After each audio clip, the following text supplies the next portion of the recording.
সুপ্রভাত আমার স্নেহের ছাত্রছাত্রীরা, আশা করি তোমরা প্রত্যেকেই খুব ভালো আছো, বাড়িতে আছো, সুস্থ আছো। আমার এই অনলাইন কোচিং ক্লাসে আমার সকল বন্ধুদের স্বাগত। আজ আমি তোমাদের সামনে ডিএলএড প্রথম বর্ষের যে বাংলা বিষয় আছে সেই বাংলা বিষয়ের একটি বিষয় নিয়ে আমি আজকে আলোচনা করব। আমি এর আগের ক্লাসে আলোচনা করেছিলাম বলা এই বিষয়টি নিয়ে, স্পিকিং। মাতৃভাষা শিক্ষাদানের যে 4টি স্তরের কথা আমরা জানি: শ্রবণ, কথন, পঠন এবং লিখন। শোনা, বলা, পড়া, লেখা। আমরা গত ক্লাসে শ্রবণ এবং কথন সম্পর্কে আলোচনা করেছিলাম, বা শোনা বলা সম্পর্কে আলোচনা করেছি। আজকে আমরা আলোচনা করব পঠন বা রিডিং বিষয়ের উপরে। দেখো, এই যে মাতৃভাষা শিক্ষার যে 4টে স্তরের কথা আমরা বলছি, এই 4টে স্তরের মধ্যে শ্রবণ, কথন, পঠন, লিখন এগুলো কিন্তু ক্রমানুসারে সাজানো আছে, অর্থাৎ এগুলোর কিন্তু কোনো হেরফের বা ব্যতিক্রম হবে না। তো সেইভাবে আমরা এগিয়ে চলেছি। শ্রবণ, কথন, আজকে হচ্ছে আমরা করব পঠন।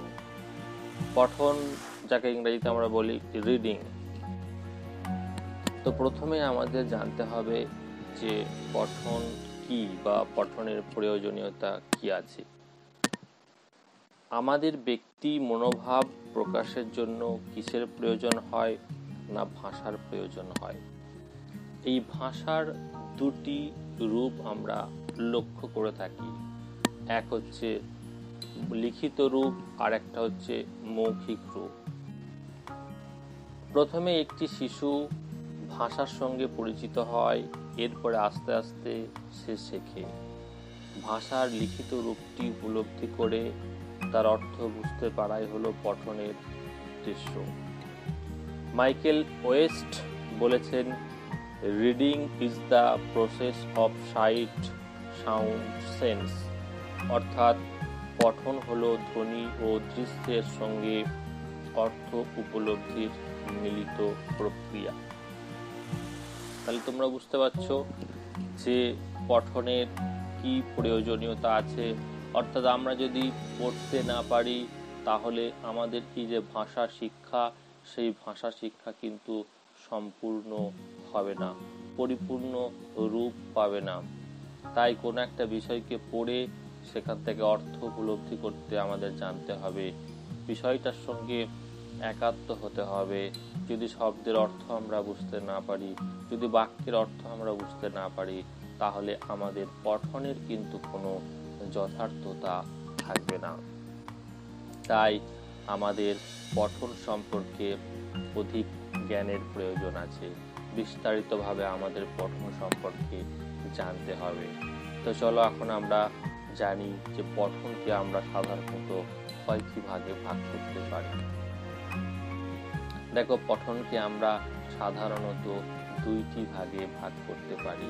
একটা হচ্ছে সরব পাঠ, যাকে আমরা বলি লাউড রিডিং, আর একটা হচ্ছে নীরব পাঠ, যাকে আমরা বলি সাইলেন্ট রিডিং। দেখো, আমরা যখন ছোটবেলায় পড়াশোনা করি তখন আমরা খুব জোরে জোরে এবং মাথা দোলাতে দোলাতে পড়তে থাকি। আমরা ছোটবেলায় পড়েছিলাম, কয় অজগরটি আসছে তেরে, আয় আমটি আমি খাবো পেরে, হর্ষ ইন্দুর ছানা ভয়ে মরে। ঠিক আছে? অর্থাৎ এই যে আমরা স্বরবর্ণগুলো পড়েছিলাম এবং আমরা একটা এই পড়তে পড়তে আমাদের শরীরের মধ্যে একটা দোলা ভাব আমরা পরিলক্ষিত করেছিলাম, তাই না? আমরা দুলতে দুলতে জোরে জোরে উচ্চারণ করতে করতে পড়েছি। কিন্তু আমরা এখন যদি আমরা ভাবি যে তখন আমরা কেন জোরে জোরে পড়তাম, কি প্রয়োজন ছিল জোরে জোরে পড়ার, আজকে আমরা জোরে জোরে পড়ি না, আজকে আমরা নীরবে পড়ি।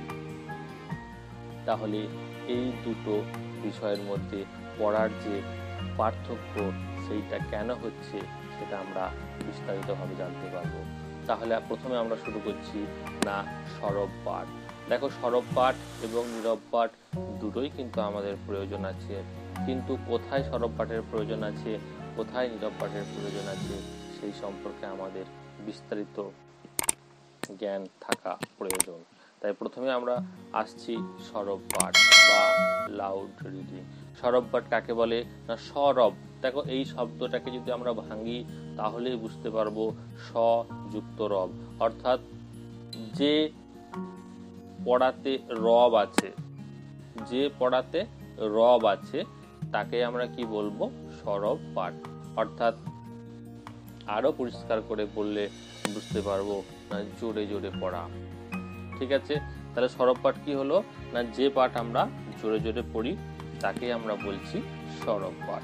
এই সরব পাঠের কিছু সুবিধা আছে, আবার কিছু অসুবিধা আছে। তো আমাদেরকে প্রথমে সেই সরব পাঠের সুবিধাগুলো সম্পর্কে জানতে হবে, যে কেন আমরা বাচ্চাদেরকে সরব পাঠ করাবো বা সরব পাঠের প্রয়োজনীয়তাটাই বা কি আছে। প্রথমে দেখো না সরব পাঠ হচ্ছে শিক্ষার্থীদের কাছে একটা আনন্দদায়ক ব্যাপার। এই যে বললাম আমরা ছোটবেলায় জোর করে করে পড়তাম, দুলে দুলে পড়তাম, অর্থাৎ একটা ছন্দ অনুভব করতাম এবং পড়ার মধ্যে একটা আমরা আনন্দ অনুভব করতাম। তাই সরব পাঠ হচ্ছে একটা আনন্দদায়ক ব্যাপার। সরব পাঠ শিশুদেরকে কি করে না শিশুদেরকে প্রাণবন্ত করে তোলে। আবার কি করে না সরব পাঠ ধ্বনিতত্ত্ব বোঝার ক্ষেত্রে যথেষ্টই সহায়ক হয়। আবার দেখো, যখন আমরা সরব পাঠ করি অর্থাৎ জোরে জোরে পাঠ করি, তখন যদি আমাদের উচ্চারণের মধ্যে কোনো দোষ বা কোনো ত্রুটি পরিলক্ষিত হয় তাহলে কিন্তু সেটা সঙ্গে সঙ্গেই ধরা পড়ে যায়। অর্থাৎ কি হবে না সেটাকে সংশোধন করা সম্ভব হবে। আবার কি না সরব পাঠ শিক্ষার্থীদের মনোযোগকে আকর্ষণ করে। আমরা যখন ছোট থাকি তখন আমাদের মনোযোগটা কিন্তু ডাইভার্ট থাকে, অর্থাৎ আমাদের পড়ার প্রতি মনোযোগ খুব কমই থাকে। তাই আমরা যদি জোরে জোরে পাঠ করি তাহলে কি হবে না আমাদের সেই পাঠের প্রতি আমাদের মনোযোগটা ফিরে আসবে। তাই সরব পাঠ কিন্তু শিক্ষার্থীদের মনোযোগটাকে আকর্ষণ করে তোলে। আবার কি হয় না সরব পাঠের সঠিক বাচনভঙ্গি ও কথন শৈলী বৃদ্ধিতে সাহায্য করে। আবার কি দেখা যায় না সরব পাঠ স্পষ্ট এবং শুদ্ধ উচ্চারণের মাধ্যমে ভাষাকে দ্রুত অবক্ষয়ের হাত থেকে রক্ষা করে। কারণ দেখো, যদি আমরা ভাষাকে বিকৃতভাবে উচ্চারণ করি, যদি সঠিকভাবে উচ্চারণ না করি, তাহলে ভাষার যে মূল সেই মূল থেকে আমরা বিচ্যুত হয়ে যাব, অর্থাৎ সেটা কিন্তু পরিবর্তিত একটা রূপ পেয়ে যাবে। তাই সরব পাঠের আমাদের প্রয়োজন আছে। এছাড়া আমাদের যে বিভিন্ন ধরনের ত্রুটি থাকে, যেমন তোতলানো, যেমন ধরো উচ্চারণের ত্রুটি, তারপর ধরো আওয়াজ, অর্থাৎ আমরা যখন কথা বলি তখন বিভিন্নভাবে হীনমন্যতায় ভুগি। এই যে ত্রুটিগুলো থাকে সেইগুলোকে কি করা হয় না সরব পাঠে সংশোধন করে দেওয়া সম্ভব হয়। তাহলে এগুলো হচ্ছে সবই সরব পাঠের সুবিধার দিক। আর কি না সরব পাঠে যদি কোনো আঞ্চলিকতার প্রভাব পরিলক্ষিত হয়, অর্থাৎ উচ্চারণ যদি কারোর কোনো আঞ্চলিকতার দোষ থাকে তাহলে সেটাও কিন্তু সঙ্গে সঙ্গে সংশোধন করা হয়। এছাড়াও কি দেখো না সরব পাঠে এই যে আমাদের জ্যোতিচিহ্ন আছে, ছন্দ আছে, লয় আছে, এই ছন্দ লয় বা জ্যোতিচিহ্নের সার্থক ব্যবহার কিন্তু আমরা সরব পাঠে পরিলক্ষিত করতে পারি। তোতলানো, টেনে টেনে পড়া, অকারণে ঝোঁক দেওয়া, এসব যে বিভিন্ন ধরনের মুদ্রা দোষগুলো আমাদের থাকে সেগুলোও কিন্তু কি হয় না সরব পাঠে সংশোধন করা সম্ভব হয়। এছাড়াও কি না সরব পাঠে একই সঙ্গে আমাদের দুটি ইন্দ্রিয় কাজ করে। দেখো, আমরা মুখ দিয়ে বলি এবং কান দিয়ে শুনতে পাই, অর্থাৎ মুখে বলা এবং কানে শোনা, এই যে দুটি ইন্দ্রিয় একসঙ্গে আমাদের অ্যাক্টিভ থাকে। এর ফলে কি হয় না খুব তাড়াতাড়ি বিষয়টিকে আমরা আত্মস্থ করতে পারি বা উপলব্ধি করতে পারি, অর্থাৎ বাইরের কোনো আওয়াজ এসে আমাদের কি না ব্যাঘাত ঘটাতে পারবে না। তাহলে বুঝতে পারছো, এইগুলো গেল সরব পাঠের কি না সুবিধার দিক, অর্থাৎ এইগুলো সরব পাঠের কি না ভালো দিক। ঠিক একইভাবে আবার সরব পাঠের কিছু অসুবিধার দিক আছে, অর্থাৎ এই সরব পাঠ করলে কিছু কিছু ক্ষেত্রে আমাদের কি না বিভিন্ন সমস্যার সম্মুখীন হয়ে যায়। যেমন দেখো যে যখন আমরা সরব পাঠ করি তখন জোরে জোরে পাঠ করি, তার ফলে কি হয় না খুব অল্প সময়ের মধ্যে আমরা ক্লান্ত হয়ে পড়ি এবং আমাদের গা দিয়ে ঘাম ঝরতে থাকে। তার ফলে কি হয় না আমরা পড়াশোনাটাকে দীর্ঘায়িত করতে পারি না। তাহলে এটা কি না সরব পাঠের একটা অসুবিধার দিক। আর কি না সরব পাঠে অনেক সময়ের প্রয়োজন হয়। ধরো যদি একটা উপন্যাস আমাকে পড়তে দেওয়া হয় এবং সেই একই উপন্যাস যদি আমার আরেকটি বন্ধুকে পড়তে দেওয়া হয় এবং যদি দুজনের মধ্যে কাউকে সরাবে এবং কাউকে নীরবে পড়তে বলা হয়, তাহলে কি হবে না যে ব্যক্তি নীরবে পড়ছে তার পড়াটা খুব তাড়াতাড়ি বা অল্প সময়ের মধ্যে হয়ে যাবে, কিন্তু সরবে পড়লে অত্যধিক সময়ের প্রয়োজন আছে। তাই এটাও কিন্তু কি না সরব পাঠের একটা অসুবিধা। এই যে অত্যধিক সময় ধরে আমাদের পড়তে হয়, তাই শরীরে একটা অবসাদ তৈরি হয়, তাই আমরা পড়াটাকে বেশিক্ষণ এগিয়ে নিয়ে যেতে পারি না।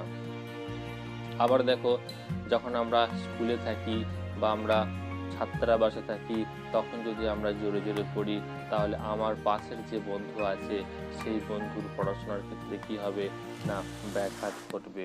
তাহলে এটা হচ্ছে কি না সরব পাঠের একটা অসুবিধা।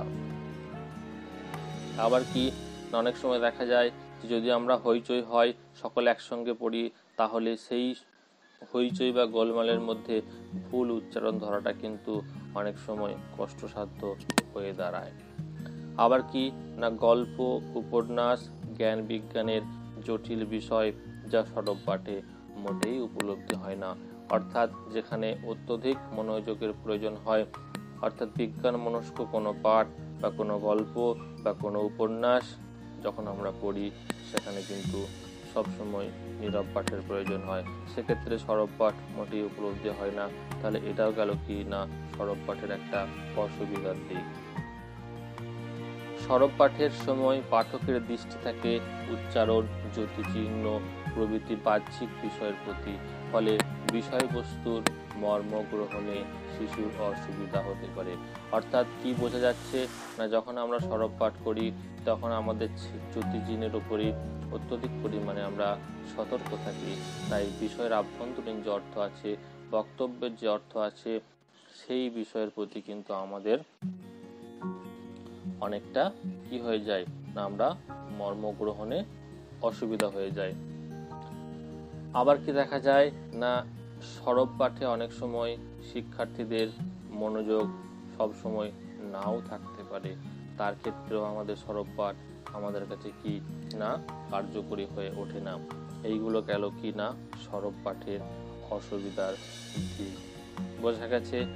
তাই আমাদের আজকের এই যে পাঠ আমরা পড়লাম সরব পাঠ এবং নীরব পাঠ, আজকে আমরা আলোচনা করলাম সরব পাঠ নিয়ে। অর্থাৎ সরব পাঠ কি, সরব পাঠের কি প্রয়োজনীয়তা আছে, সরব পাঠের কি সুবিধা আছে এবং সরব পাঠের কি অসুবিধা আছে, সেই বিষয়ে আজকে আমি বিস্তারিতভাবে আলোচনা করলাম এবং আমি আশা রাখছি আমার এই আলোচনা তোমাদের কাছে খুবই কার্যকরী হবে এবং তোমরা খুব ভালোভাবে বিষয়টি উপলব্ধি করতে পারবে। ঠিক আছে, তাহলে আজকে আমি এই পর্যন্তই। এর পরের ক্লাসে আমরা নীরব পাঠ নিয়ে আলোচনা করব। আমার সকল বন্ধুদের কাছে আমি বলছি যে যারা এখনো পর্যন্ত আমার এই চ্যানেলে নতুন আছো তারা অবশ্যই আমার চ্যানেলটিকে সাবস্ক্রাইব করে নাও, তাহলে কি হবে না পরবর্তী যে কোনো আপডেট সবার প্রথমে তোমাদের কাছে পৌঁছে যাবে। আর এর আগে আমি যে শ্রবণ এবং কথন এই দুটি স্তর নিয়ে আলোচনা করেছিলাম সে ভিডিও আমার ইউটিউব চ্যানেলে দেওয়া আছে, যারা দেখোনি তারা অতি অবশ্যই সেই দুটি ভিডিও অবশ্যই দেখে নেবে। ঠিক আছে, সবাই খুব ভালো থেকো, সবাই সুস্থ থেকো। আজকে তাহলে